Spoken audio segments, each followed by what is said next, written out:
People around the world are calling for a Delta Airlines boycott after YouTube sensation Adam Saleh was kicked off a flight, supposedly for speaking Arabic. Here's Adam's version of events, posted on Twitter. We spoke a different language on the plane, and now we're getting kicked out. You guys are racist. 6 white people against us bearded men? Not surprisingly, the Twitterverse is outraged. Arabic is one of the 6 most spoken languages in the world. Violating a basic human right isn't justified. Speak up. Boycott Delta. I am now afraid to speak my native language while traveling because I might get kicked out of the plane. Thanks, Delta. Boycott Delta. Bilingual equals threat. Colored skin equals threat. Different religion equals threat. Basically, humanity equals threat. Boycott Delta. I guess freedom of religion only applies to white men. Imagine the outcry if someone was kicked off a flight for saying God. Boycott Delta.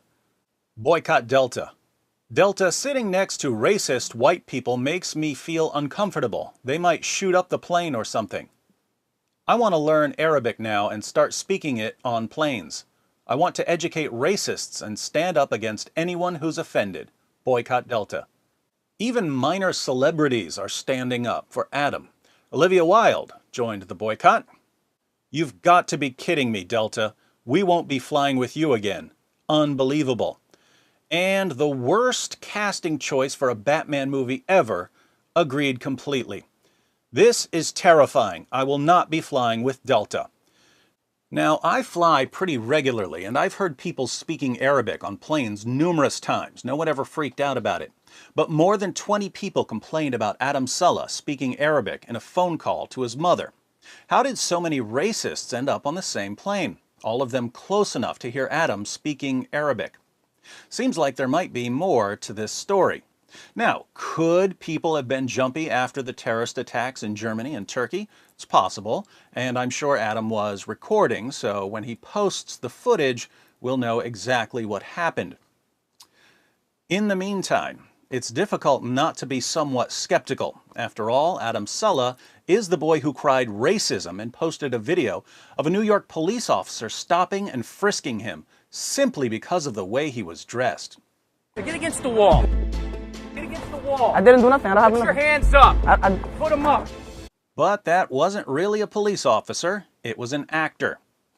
When the NYPD and others exposed the video as a hoax, Adam apologized and said that the video was a reenactment of something that had happened at a different time, but sadly wasn't recorded. We sincerely apologize to anyone that might have been misled that this is an actual event. It was a dramatization, a reenactment of what happens to us when we film with our traditional clothing on.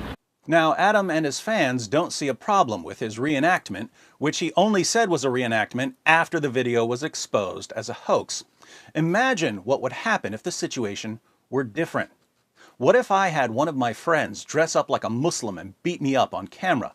Then I post the video and say, "This Muslim called me an infidel and beat me up." But later someone proves that the video is a hoax, and I post a follow-up video saying, well, yeah, the video was a hoax, but it was a true reenactment of a time when a Muslim did beat me up, but I didn't get it on camera. Wouldn't that be bad? Shouldn't a deceptive attempt to increase hostility towards Muslims destroy my reputation forever? But Adam Saleh posts a deceptive attempt to increase hostility towards police, and his followers have absolutely no problem with it. So, Adam has a history of making false claims of discrimination, but he also has a history of deliberately trying to make people uncomfortable on planes. In one video, he wonders what would happen if he started a countdown in Arabic. What would ever happen? What would ever happen if we count down in the plane?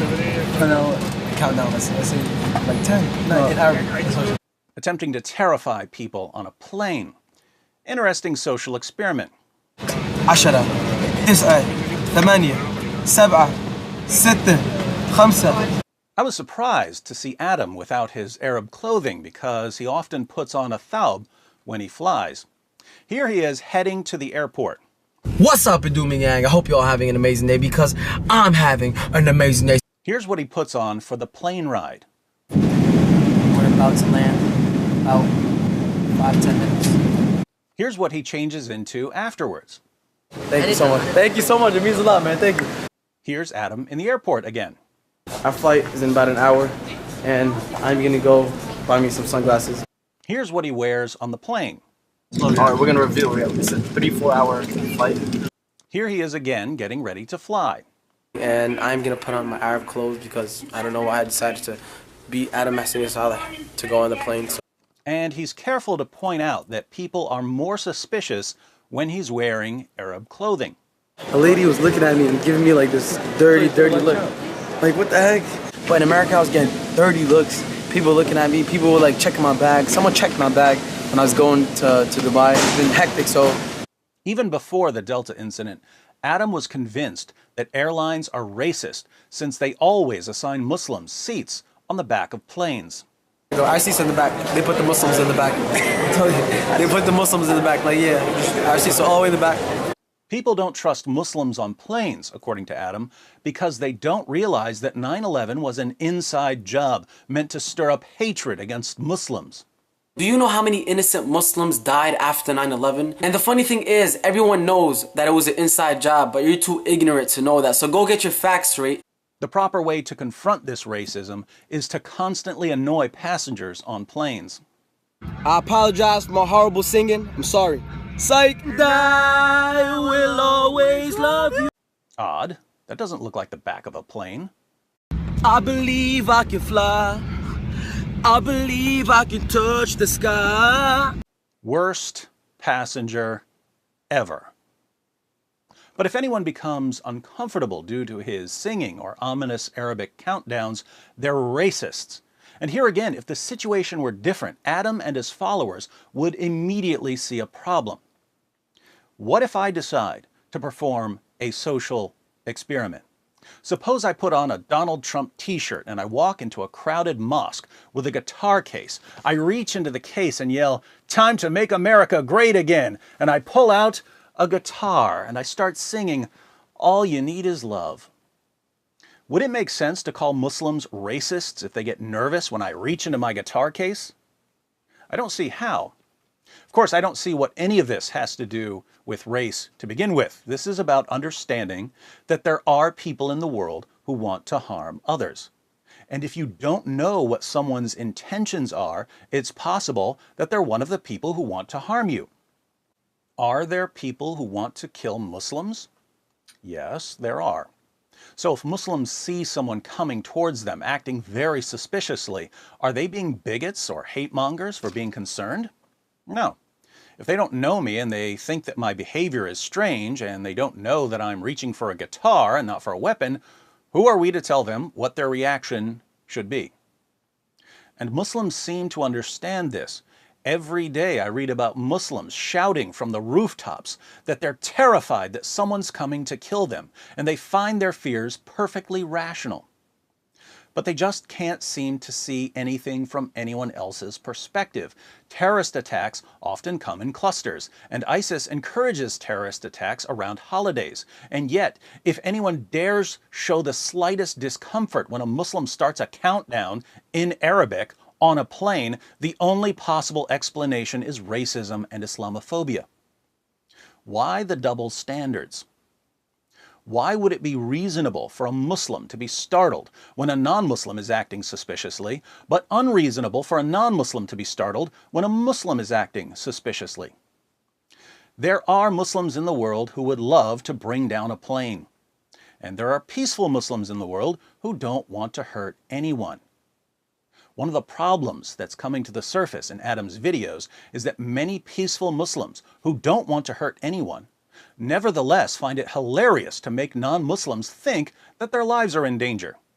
So we've got the actual terrorists who strike fear into the hearts of unbelievers by shooting them and stabbing them and hacking them to pieces and driving trucks into them and blowing up their planes.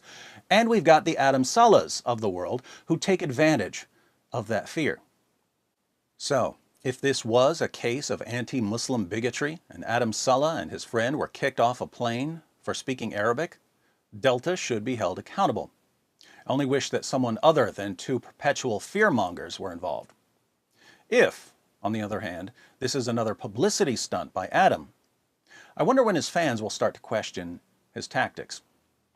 Either way, Let's see how well Adam follows his own advice for dealing with adversity.